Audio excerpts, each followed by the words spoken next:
firstly, how are you finding life in Formula 2? And did you kind of expect to have such a strong start to the season?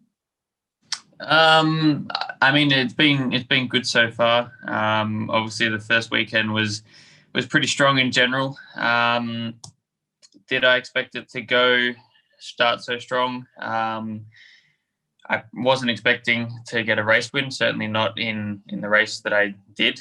I think race 3 was by far a stronger race in general, apart from the crash, obviously. But up until that point, I felt that was so. If we were going to win any race that weekend, that was the one we deserved to win. But I mean, I will definitely take the win in race 2. But yeah, I mean, I think we could have definitely started strongly. I obviously first weekend back for everyone, and myself, my first in F2. Sort of kept expectations pretty low, I would say. But yeah, I think we knew from testing that our race pace in particular was going to be pretty strong, which shown through in the race weekend. So I was a little bit concerned with qualifying because we didn't seem particularly strong in testing in that area, but yeah, I was pretty confident that if we had a reasonable qualifying, which we did, then the rest of the weekend could produce some good results, which in the end it did. Does it give you kind of a lot of confidence in yourself getting that win out of the way so early, given that a lot of other drivers waited, I don't know, 2 or 3 seasons by this point, and you've done it in your second race? Yeah, it feels nice to be able to call myself an F2 race winner. But like I said before, I to be honest, I was the main confidence building race was actually race 3. I think the strategy we're on in the end wasn't the quickest strategy. But of the people on the same strategy as us, we were pretty comfortably the quickest. And we were still battling for the back end of the podium, even on a slightly less favourable strategy. So I would say that one really gave me a lot of confidence. The race 2 win, it gave me a lot of confidence in sort of my racecraft, knowing that even with a bigger, faster car, it could still shine through. And that was one of my strengths in F3, and it was good in that regard to sort of see that still coming through. But in terms of actually gelling with the car and adapting to F2, I would say race 3, although it ended as a DNF, was probably the main confidence builder from that weekend. I'd ask, obviously, we're heading into Monaco soon. You're only one of 4 drivers to have raced at the Principality in the past 2 years. How are you kind of feeling about the weekend? Is it kind of like nervous excitement, or is it just absolutely can't wait to get into the car after a break? I mean, mostly excitement. Monaco is always a massive challenge that I think everyone enjoys. And just being able to drive in Monaco after a year, not that I would have raced there last year anyway, but being able to get back there for everyone this year is very cool. And I think it's something that everyone looks forward to, and was a shame last year that we couldn't get there. But yeah, it's obviously pretty unique being street circuit. So just building your confidence up and not making any mistakes early on and putting it in the wall is always an important one. So yeah, I'm pretty excited. Obviously still only my second F2 weekend. So I've got to keep my expectations realistic, but yeah, like you said, I'm ironically one of the more experienced people at Monaco on the F2 grid. So I think Joe and Boschung are the only 2 that have actually been there in F2. And besides that, I think Robert and myself are probably the only people that have been there more than once. So yeah, it's weird going into my second F2 weekend being a bit of a Monaco veteran, shall we say. Do you think, given how much hype there is around Monaco and it being the race everyone wants to win, do you think that puts more pressure on you? I don't think it really puts that much extra pressure. I think certainly when I went there for the first time in Formula Renault, I think I was 17 at the time, at that point, I definitely wanted to win it more than any other weekend, because obviously it's Monaco. But in the grand scheme of things, it's worth the exact same amount of points. And there's nothing besides the glamour of winning Monaco. There's nothing. You don't get anything extra from winning in Monaco. They don't hand you the championship trophy there and then. So keeping calm and not becoming desperate in the sort of view of Monaco glory is always important.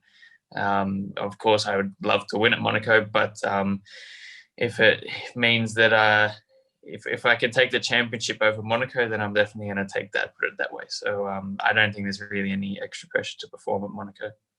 Being away from home so much, how important kind of are the team dynamics at Prema? Because obviously you've been there for your Formula 3 campaign and now for Formula 2. I think it's definitely important. I think Prema do a really good job of integrating the whole team together and making it a family environment. Obviously they're quite a big team as well. They've got F4, Formula Regional, F3 and F2. So they're really good at, whenever we're all here, like today, for example, I went and had lunch. The regional team are here preparing for Monaco as well. And I went and had lunch with them and we all had lunch together. And, so it's nice to have sort of fellow racing drivers and engineers and mechanics and stuff always around you and, being able to talk to them and, not just see them as strangers. I think Alpine are also very good at that as well. It was a concept that sort of, it wasn't difficult for me, but it was a little bit odd in terms of, I was spending all my time in the UK with Alpine and, talking to all the academy boys and getting to know some of the people in the F1 team and stuff like that. And then you go away to, at that point it was the F3 team, but still Prema. And, sort of having almost a second family atmosphere. It was a little bit to get used to at the beginning, particularly with COVID. It meant, we were sort of spending big chunks of time together, both in the UK and in Italy. So, last year I got to know Fred and Logan. Well, I already knew Logan quite well before the season, but we stayed in the same hotel with each other for like 2 or 3 weeks before the season started and went to the races, the first race together. And so, it was really good in terms of building that family atmosphere. And I think, it's very hard to look past Prema in terms of that family environment and, the team spirit. A lot of fans love the kind of funny moments between yourselves and the Alpine Academy members and the Prema videos. Is it quite difficult to have friendships with your fellow drivers, or is it kind of a what happens on track stays on track kind of situation? It depends on the person, really. My sort of view on it is, unless they're doing repeatedly bad things on track and crashing into you all the time and just generally not a nice person, then I try and separate what happens on track with what's off track. Obviously tensions can get pretty high and we are in F2, so we're all trying to get to F1. So I would say close friends is a stretch. I think just sort of the way motorsport is, and especially in F2 as we're all trying to get to F1, you can't really afford to have any, I'm not saying that I'm not close with certain drivers, but you can't have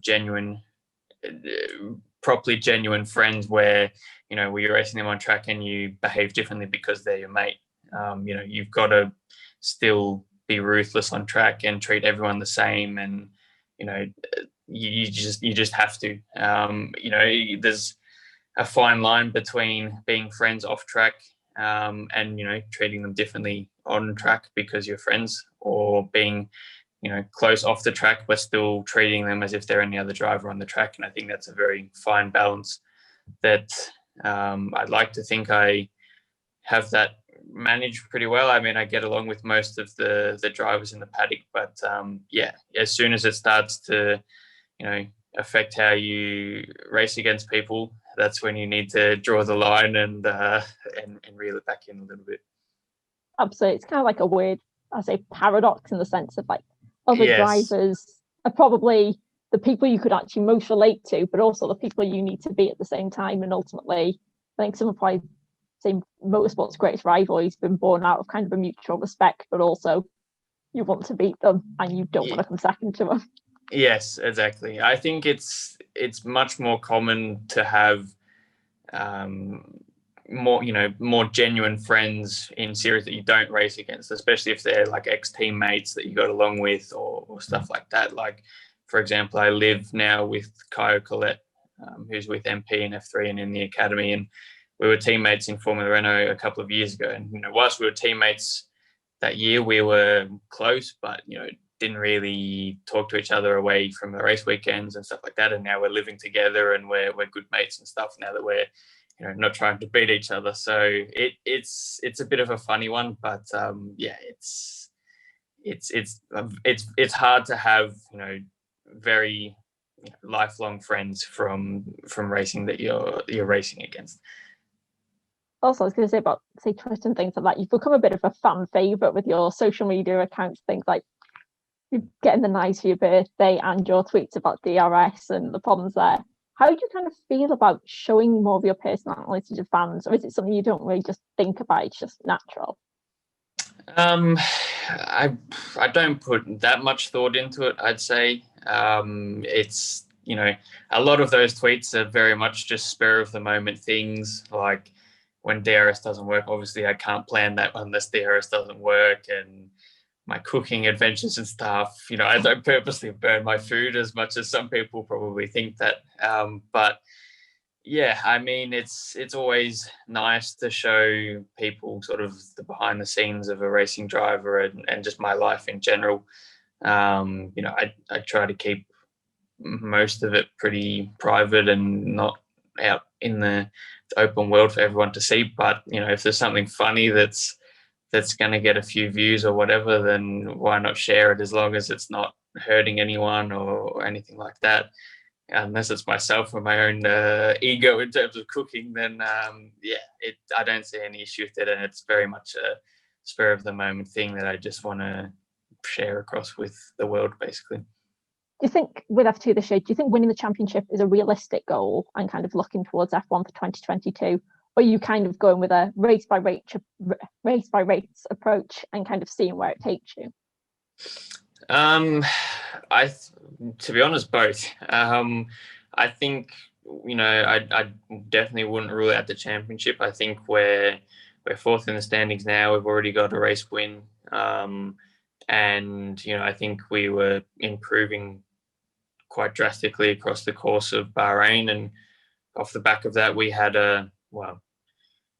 ended up being a successful test in Barcelona. We certainly found a lot of things that didn't work, which is equally as important as finding things that do work. And in the end, we got it pretty sorted on the final day. I was second quickest. So that was another confidence boost. So I think we can definitely aim to carry that forward.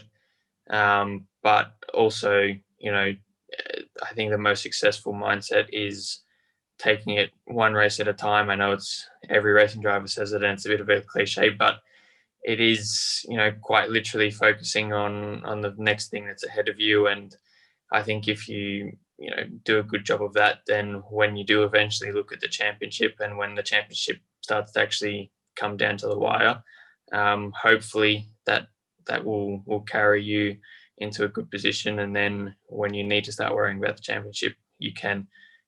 But yeah, I think definitely a goal can be to win the championship, but to do that first, you've got to be having good individual races and having consistent results. So I think that's the bigger thing to focus on. And then if the championship's in the picture, then that's great. I hope you have a lovely evening and wish you all the best for Monaco. Cool. Thank you. Thank you very much.